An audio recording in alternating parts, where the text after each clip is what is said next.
everyone, and welcome back to a time trial here in Gran Turismo 7. We're at our top list, and I'm in that Honda NSX Super GT car there. Now, it's actually all of Group 2, but this is the best car for this time trial.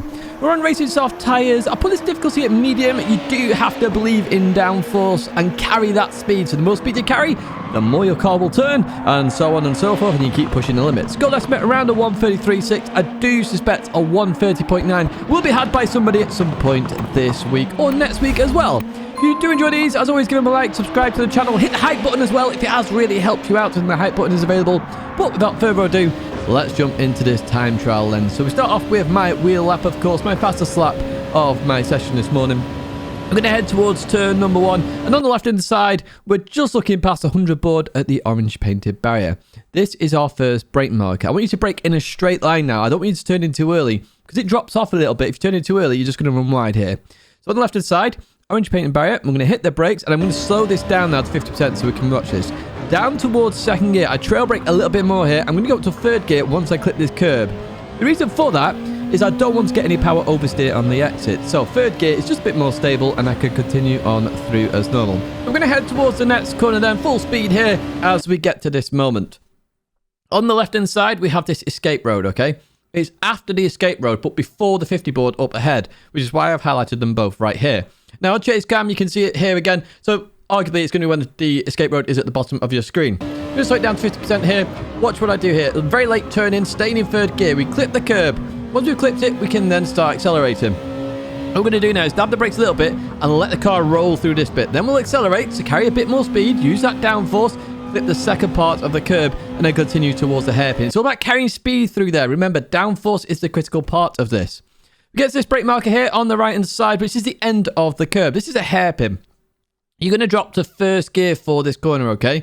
And when you go through this corner, you're going to have to be careful of power oversteer on the exit, because first gear, obviously, a lot of power very quickly to the rear wheels. So notice here, we're going to go instantly on throttle, then come back, and then on and off the 100% throttle. Why do we do that? It's a turbo technique.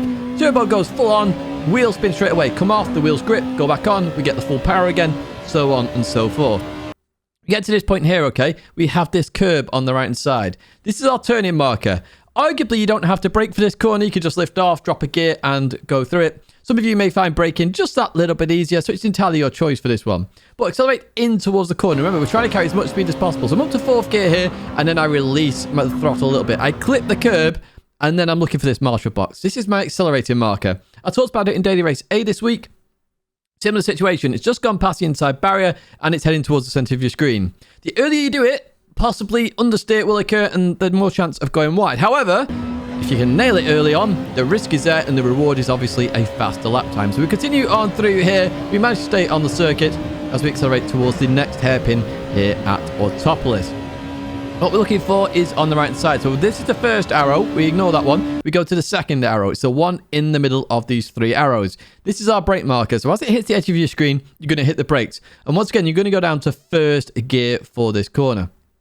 It's quite a tricky corner to get right, because sometimes you'll turn in a bit too early. However, you do want to turn in earlier than you realise, because if you stay out wide, you're actually going to get a whole load of understeer. So notice how we turn in. We're trying to get on the inside curb as much as possible. We're going to go on throttle there, and once again, we're doing that whole turbo technique on and off the throttle. You have to be careful on the exit, because you're going downhill. The rear wheels will have even less weight than normal over them. So there's more chance of power oversteer on the exit there, so just be careful of that. Straighten up as quick as you can, foot to the floor. We get to this moment here then, we have this pole on the right hand side. This is our dab the brakes and chuck it in marker. Now we're currently in fifth gear. What we're going to do is drop to fourth gear as we chuck the car in. So as it hits the edge of your screen, dab the brakes, drop a gear, so you're in fourth gear, turn right. And the car will turn in, as you see there. So dab the brakes, I've chucked it in, and then we can start to accelerate as we get towards the exits. Go on the curb. Now before the end of the curb, you're going to want to come off the throttle. Now, you might want to brake here. I dab the brakes a little bit on this one because I'm just being a bit more aggressive, but you can just let the car roll all the way through this corner. Drop to third gear if you're struggling with understeer. That will give you some more rotation. And arguably as well, if you start accelerating in third gear, you'll actually get more rotation again as well. But we go up to fourth gear there. We clip the curb, which helps with some rotation as well as we continue on through. Straighten up, then over towards the left side very quickly. Lift off to get the car turned in. I'm going to approach this point here. Now you're going, Tidge, there's no brake marker. I don't have one for this one. Basically, it's as I go straight here, I'm then going to hit the brakes because I want to slow the car down. But I want to also try and carry a little bit of speed through this double right. So I'm going to clip the inside, go out, and then come back in towards the second part of this. So you notice how we clip it. We're going to go out. We're still trail braking here. Drop to second gear. We're going to short shift to third gear. Once again, this is a bit of stability. And then we're going to look to clip the second curve. We just missed it slightly, so it costs us a bit of time. Cut the inside there, but be careful of the jump there. We're going to lift off then for this left-hander. Again, we're not using a brake. We're trying to reduce human input here. You're only using the accelerator. It allows us to control the car that little bit more. I'm going to turn right into towards the final corner, and only the start of the curb in our inside is the start of the braking. Now, we've talked about it the entire lap here. It's all about carrying as much speed as possible, so I'm just going to slowly trail brake all the way through this corner, okay? And the reason for that is to use the downforce of the car. So notice here, we're not going above 50%. We're just trying to carry the speed. What I am looking for is the orange square on the inside. Really good accelerating marker. Now, I can't accelerate right now. What this is telling me is accelerate any moment when you feel a car is safe to do so. Maybe it's not understeering, maybe you're taking a tighter line, so you have to delay it a little bit. I'd argue you've taken a bit too much of a tight line here, but we start to accelerate here. And notice I have to lift because I start understeering. You can cut a lot of the inside here, just be careful of that bounce on the exit. We're going to head towards the line then, and this is a 131.4. I'm going to go into a pad lap now on the controller, the gamepad, whatever you want to call it. So on the left-hand side, look for the orange paint barrier. There it is. We're going to hit the brakes. We drop to second gear, and then we need to go up to third gear. But notice there we stayed in second, and we struggled a little bit on the exit. So we did lose a little bit of time here. We're going to continue towards the next braking mark here, and the escape road's there. Then we hit the brakes, turning very late here, clip the curb, start to accelerate. Then we're going to dab the brakes and turn in, clip the curb. We didn't clip the curb, notice there, a bit more understeer. We're controlling the speed of the car. End of the curb on the right side, we hit the brakes, first gear. Because we're on the gamepad, it's much easier to control oversteer. So as you say, I'm constantly countering the oversteer. Start the curve there. Notice I stayed in third gear for a little bit longer there just to get a bit of rotation. But fourth gear all the way through, and we make it safe and sound. I'm going to head up here towards the hairpin. Remember, it's the middle arrow on the right side. There it is. We hit the brakes, drop to first gear here. Try and get the car turned in, start to accelerate, and we can sort of cancel that oversteer very nicely there. We straightened up quite early, and we've actually caught the ghost. This isn't my fastest ghost. It was a previous one that I did. Pull on the right side, dab the brakes, chuck it in, and clip the curb, accelerate through. Bit on the grass there, but notice there how we didn't use the brake as much this time. We let the car roll a bit more. Still dab the brakes a little bit there just to slow it down. In towards this section here, we're in third gear. Now, I found third gear, completely third gear throughout, is actually quite a stable way to do it. So if you are struggling with a second to third, just stay in third through that combination. Up towards the last corner then, so we're going to come into here, dab the brakes a little bit, dab the brakes a bit more. Notice we're trying to carry the speed. We've gone past the orange square now. We can accelerate through. We've really cut the edge of that one there, but we wanted to maintain the speed. We head towards the line. This is the 131.9. We go to chase cam then. This, of course, is my fastest lap that I've done of the session. We head towards turn number 1. After the orange painted barrier, we hit the brakes. ABS is on weak for those wondering. What's the difference between default and weak? Not that much, but weak suits my driving style that bit more with my trail braking. We continue on through then, looking to go after the escape road there on the left-hand side. There it is. We hit the brakes, turning very late, clip the curb, then start to accelerate. Dab the brakes a little bit for this left-hander, let the car roll, accelerate a bit more, lift off, accelerate, all the way to your brake marker, which is the curb on the right-hand side. First gear, remember, be careful on the exit of power oversteer. It will cost you time if you get some, so I lost a little bit of time there. The rear did want to step out. Fourth gear into here, as long as you clip the curb, you should make it round. The marshal box there is your accelerating marker as we continue on through now towards the hairpin. Looking for that middle arrow, not the first one. There it is, the middle one. Hit the brakes. Turn in here, clip the inside, get straight as quick as you can, and go, go, go. Head down here. Remember, we're looking for the pole on the right-hand side. Quick dab the brakes, drop to fourth gear, chuck it in, clip the curb, accelerate through. Lift off now, turn in third gear, up to fourth gear, clip the curb, and then we continue on. Straighten up, then over towards the left-hand side, lift off to get the car turned in, brake in a straight line, and then release the brakes. We drop second gear, you can stay in third as you saw on the controller lap. Continue on through, over the curb, over towards the left-hand side, lift off a little bit, clip the curb, continue on. Continue over towards the left-hand side. Now as we go to here, brake, carry as much speed as we can, looking for that orange square. Obviously the escape road, I have talked about that in the past as a secondary accelerating marker if you are struggling a little bit.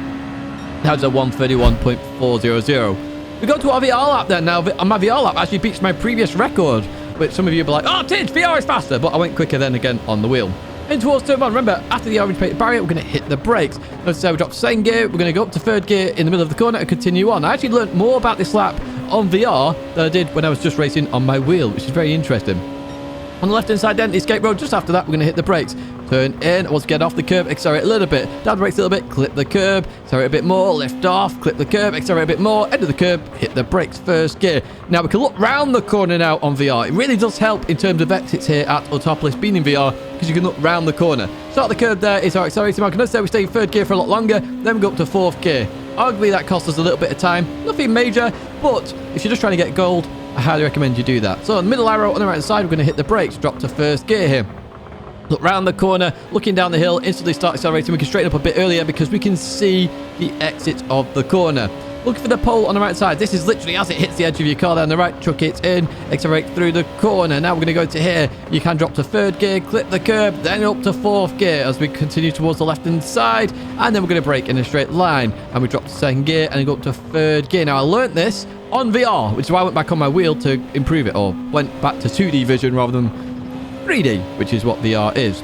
So accelerating towards the final corner now. We're going to trail brake as much as we can all the way through. There's the orange square. We look to start accelerating. We actually nail that beautifully on this particular lap. Continue on through, head towards the line. This was a 1:31.6, I think, from memory, and my previous lap was a 0.6 as well. Still plenty more time in these laps, as I say. I reckon a 1:30.9 is very much possible for those that really want to put the time and effort in. But Tidge, how do you get 2 million credits? Let me show you. So this is the start menu. We're going to head up to sport mode in the top right, which is unlocked at level 10. Now we go to the right side where we have online time trials, and we've got Autopolis here and also Deep Forest Raceway if you want to give that a go. We go into Autopolis then. On the top left, you can see I've got the world record. Happy days. But as I said, there's plenty more time in this lap that I could do as well. You get below those percentages, at the end of the 2 weeks, you get the goal. You get the 2 million, 1 million, or 250,000 credits. Now, if you want to have a look at my replay a bit more in detail, you can go to leaderboard and click play replay. Alternatively, if you're in the session, you can actually load the ghost. So you can load my VR lap, and you can also load my pad lap, which is the TTR Tidgney account there. So you can load each individual ghost if you so wish. The critical part of this time trial is all about carrying speed. The more speed you carry, the more downforce you have, means you can do the corners that little bit quicker. Be a little bit quicker, you get a quicker lap time.